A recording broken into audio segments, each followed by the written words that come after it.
All right, the boat project's back underway here at ManTFup Garage. We gotta fill this hole. We gotta fill this hole, this hole. I'll give you an idea of how I'm doing it because of the angles. Cut a little foam and shape it, and then layer the glass and cut back to the glass all the way around so that hopefully we can get a good shape. The hull came out really nice, gel coated, polished. Now we gotta finish the deck. I'll keep you posted on how it goes, and I'll try and show you some of the work we're doing as we do it.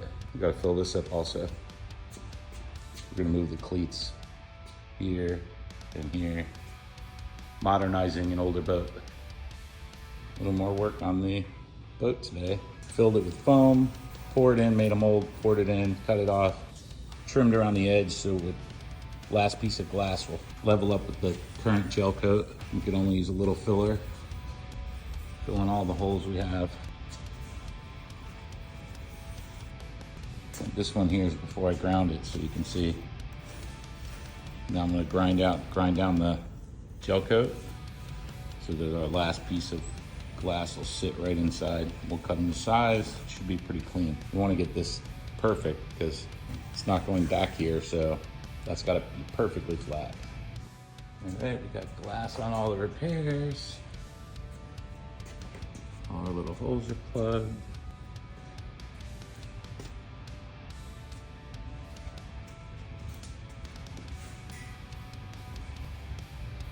Filled all these extra holes with a epoxy, high strength epoxy for all the little holes.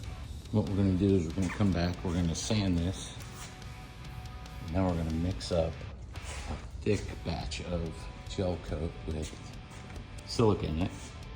Make it nice and thick, and then we'll use that for a skim coat over all of these spots and all these holes. So the repairs are going good. This is where the fuel filler used to be. We're moving the fuel filler back to here, but we want it to sit recessed.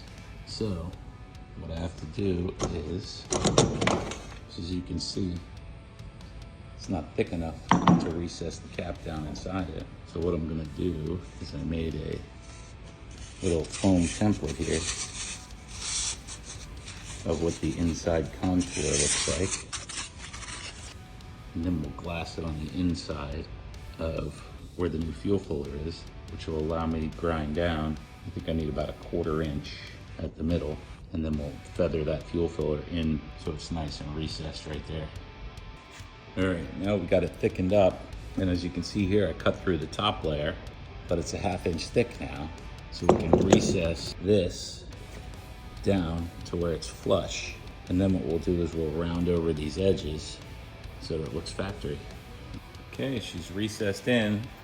Now what we'll do is we'll hand feather all around here to match like this. So this little section here, we're gonna round off this whole piece all the way around, so that when we redo the gel coat, it'll all flow nicely and it'll look like it belongs in that pocket, which it does.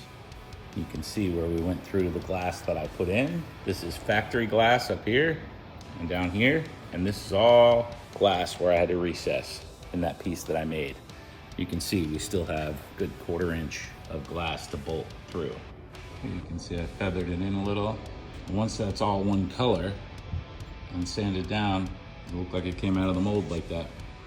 You get rid of this big ugly divot that they had in here, which made it almost impossible to put the fuel neck in correctly. Now it goes in, it points straight down, right in the hose. This boat will take fuel like a champ.